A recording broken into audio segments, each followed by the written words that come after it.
అదేవిధంగా చూసినట్లయితే తాకట్టు కనికట్టు అనే పేరుతోనే ఆంధ్రజ్యోతి బ్యాన్ ఐటమ్గా తీసుకుంది ఈరోజు ఈ స్టోరీని. అప్పుల కోసం సర్కార్ అడ్డగోలు పనులు అంటూ కూడా మనం చూస్తున్నాం. ఏ అంశాలు ఎక్కడ ఆఖరికి రాష్ట్ర ప్రజలను కూడా తాకట్టు పెట్టే పరిస్థితి వస్తోంది జగన్మోహన్ రెడ్డి సర్కారు అప్పుల భారంతో అనే అంశాన్ని హైలైట్ చేసే ప్రయత్నం అయితే చేసింది ఆంధ్రజ్యోతి. ఆల్రెడీ నేను చూసాం, ఈ అంశాన్ని కూడా ఇక్కడ ఎండార్స్ చేసింది. తాకట్టులో సచివాలయం అంటూ కూడా ఆంధ్రజ్యోతి నిన్న బ్యాన్ రైటం ఇచ్చింది. సెక్రటేరియట్ని హెచ్డిఎఫ్సి బ్యాంకు ముందుగా ఐసిఐసికి వెళ్ళున్నారు. అక్కడ మేము ఇవ్వమని వాళ్ళు తేల్చి చెప్పడంతో అక్కడి నుంచి హెచ్డిఎఫ్సికి వెళ్ళున్నారు. సో సచివాలయాన్ని తాకట్టు పెట్టి నిన్న 370 కోట్ల అప్పు తీసుకొచ్చారనే అంశాన్ని ఆంధ్రజ్యోతి బ్యాన్ ఐటమ్గా వేసింది. రాష్ట్ర వ్యాప్తంగా ఈ అంశం ఒక సంచలనం అయితే సృష్టించింది. అది ప్రతిపక్షాలతో పాటు కామన్ మ్యాన్ కూడా నోరెళ్ళు పెట్టుకొని చూస్తున్న పరిస్థితి. ఇది చెప్పుకోవాలంటే మనకు కూడా సిగ్గనిపిస్తోంది ఈ వార్త గురించి. సో అలా ఆ వార్త నిన్నంతా కూడా హడావిడి అయింది. సో అదేవిధంగా ఎప్పుడైతే బూమరాంగ్ అయింది, వైసీపీ సర్కార్కి బూమరాంగ్ అయింది. ఇదే సమయంలో వైఎస్ఆర్సీపీ అక్కడ స్థానికంగా ఉన్న మాజీ మంత్రులు ఎమ్మెల్యేలతో కొంతమందితో మాట్లాడిపించున్నారు. అటు ఆంధ్రజ్యోతిని కూడా టార్గెట్ చేస్తున్నారు. లైక్ మనం చూసినట్లయితే కొడాలి నాని లాంటి వాళ్ళు చాలా డెరిగేటరీ కామెంట్స్ కూడా చేయడం జరిగింది. తాకట్టు పెట్టకుండా అప్పులు ఎలా ఇస్తారు అని చెప్పి, తాకట్టు పెట్టుకుంటే వాళ్ళ ఆస్తులు తాకట్టు పెట్టాల్సింది, ఏ తాడేపల్లినో ఏ గుడివాడలో ఆయన ఇంటినో. బట్ సెక్రటేరియట్నే తాకట్టు పెట్టి అప్పులు తీసుకురావడం అనేది మాత్రం ఇది ఇంతకుముందు గత సీఎంలు కూడా ఎవరూ చేయలేదు, ఇక ముందు సీఎంలు కూడా చేయబోరని అనుకోవాలి. నభూతో నభవిష్యత్తు అని అనుకోవాలి ఇది నిజంగానే. ఈ ఇష్యూని సమర్థించుకోలేక సిఆర్డీఏ నిన్నంతా కూడా హడావిడి పడింది, తంటాలు పడింది. సంస్థ ఖాతా నుంచి 385 కోట్లు మాయమయ్యాయి, చెప్పకుండా లాగేసుకున్న సర్కారు. సో దానికి తాకట్టు పెట్టడం కారణంగానే సిఆర్డీఏ అకౌంట్స్లోకి 385 కోట్లు ఉండాల్సింది. బట్ వాటిని కూడా చెప్పకుండానే సర్కారు లాగేసుకుంది. వెనక్కి ఇవ్వాలని ఆర్థిక శాఖకు సిఆర్డీఏ లేఖ కూడా రాసింది. ఈ మొత్తం ఎవిడెన్షియల్ ప్రూఫ్తో సహా ఈరోజు హైలైట్ చేసే ప్రయత్నం అయితే చేసింది తమ మీద వచ్చిన విమర్శలకు కౌంటర్గా ఆంధ్రజ్యోతి. అదేవిధంగా వెనక్కి వాళ్ళని కూడా సిఆర్డీఏ లేఖ రాసింది ఆర్థిక శాఖకు. బట్ అవి తాకట్టు పెట్టగా వచ్చిన డబ్బులా ఏంటా అనేది కాదని సిఆర్డీఏ చెప్పగలుగుతుందా అంటూ కూడా బ్యాన్ ఐటమ్ అయితే హైలైట్ చేసింది. ఇక అదేవిధంగా చూసినట్లయితే కొన్ని కీలక కామెంట్స్.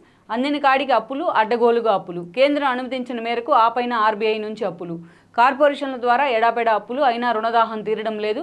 ఎన్నికల ముందు విచ్చలవిడిగా అప్పులు తెచ్చేందుకు తాకట్టు వ్యాపారం మొదలెట్టేశారు.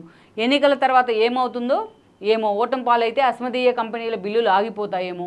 ఇదే ఆందోళనతో కనిపించిన భూములు, భవనాలు, కార్పొరేషన్ల ఆదాయాలు తాకట్టు పెట్టి మరీ వేల కోట్లు తెస్తూ ఉన్నారు. బిల్లులు చకచకా చెల్లిస్తున్నారు. ఇప్పటికే సచివాలయాన్ని తాకట్టు పెట్టేసి 370 కోట్ల అప్పు తెచ్చిన సంగతి ఆంధ్రజ్యోతి బయటపెట్టింది. తాజాగా విశాఖ జిల్లా ఎండాడలో భూములు చూపించి 255 కోట్లు అప్పు తెచ్చుకుని 2 నియోజకవర్గాల పరిధిలో భూసేకరణ బిల్లులు చెల్లించాలని హౌసింగ్ కార్పొరేషన్ సర్కారు ఆదేశించింది. ఇక గనుల శాఖ ఆదాయాన్ని కూడా తాకట్టు పెట్టి బ్రాండ్ల అమ్మకం ద్వారా 7,000 కోట్లు తీసుకొచ్చింది. ఈ డబ్బులన్నీ బిల్లుల చెల్లింపులకే వాడుతున్నట్టు సమాచారం. ఇది కనీ విని ఎరుగని ఘోరం అంటూ బిల్లులు చెల్లించట్లేదు. ఎలక్షన్లో ఎవరైతే జనానికి పూర్తి స్థాయిలో వాళ్ళతో కనికట్టు చేస్తూ ఉన్నారు ఇక్కడ తాకట్టు పెట్టి. వాళ్ళకి మొన్నటి నుంచి కూడా చూస్తున్నాం, కుక్కర్ల దగ్గర నుంచి ఎలాంటి సామాగ్రి అంతా కూడా పంచుతున్నారు వాలంటీర్ల రూపంలో అనేది. ఆ బిల్లులు ఎట్టిపోతున్నాయి. బిల్లు చెల్లించలేదంటే అందరూ రోడ్డు ఎక్కుతూ ఉన్నారు. జగన్మోహన్ రెడ్డి అనుంగు ఎమ్మెల్యేలు కూడా తాము బిల్లులు ఏదైతే చేస్తే వాళ్ళకి బిల్లులు రాలేదంటూ కూడా వసంత లాంటి వాళ్ళు ఆ పార్టీని కూడా వీడుతూ ఉన్నారు.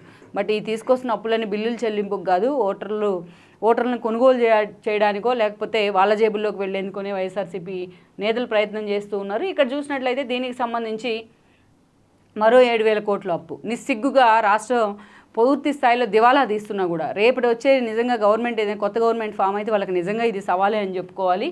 మరో 7,000 కోట్ల అప్పు. ఏపీఎండీసీ ఆదాయం, మైనింగ్ శాఖకు సంబంధించిన ఆదాయాన్ని కూడా తాకట్టు పెట్టున్నారు. బేషరతు షూరిటీ ఇచ్చిన సర్కారు. రేటింగ్ లేదు, అన్లిస్టెడ్ బాండ్లు, అయినా కేవలం 8.7% వడ్డీ.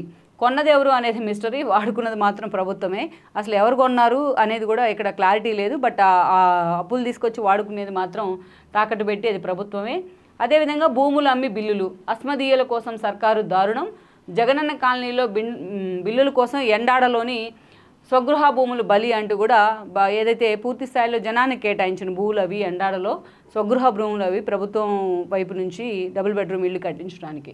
సో ఆ భూములను కూడా తాకట్టు పెట్టి ఇక్కడ అప్పులు తీసుకొస్తున్నారు. రాజీ స్వగృహ సొమ్ము హౌసింగ్ కార్పొరేషన్కు, అనపర్తి రాజమండ్రి అర్బన్లో 290 కోట్ల చెల్లింపులకు ప్లాన్ అంటూ కూడా జగన్ సర్కార్ మరో దారుణానికి తెరలేపింది. ఈ అంశాన్ని ప్రధానంగా ఈ రోజున ఆంధ్రజ్యోతి బ్యానర్ ఐటమ్గా లీడ్ తీసుకునే ప్రయత్నం అయితే చేసింది. ఇది నిజంగా దారుణమైంది, చెప్పుకోవడం కూడా దారుణమేది. సో అప్పు అనేది ఎక్కడ ఎండింగ్ అనేది మనకు కనిపించట్లేదు. ప్రభుత్వం మారితే తప్ప మరి రేపు రాబోతున్న ప్రభుత్వాలకు కూడా, ఇక జగన్మోహన్ రెడ్డి ప్రభుత్వం ఈ స్థాయిలో ఉన్న పరిస్థితులు వస్తుందా లేదనేది ఒక క్వశ్చన్ మార్క్ అయితే, ఒకవేళ రేపు వస్తున్న ప్రభుత్వానికి కూడా నిజంగా ఇవన్నీ కూడా పెను సవాళ్ళు కాబోతూ ఉన్నాయి. లెట్స్ సీ మరి ఏం జరుగుతుందో, ఏపీ ఎలా ఉంటుందో అనేది చూడాలి భవిష్యత్తు.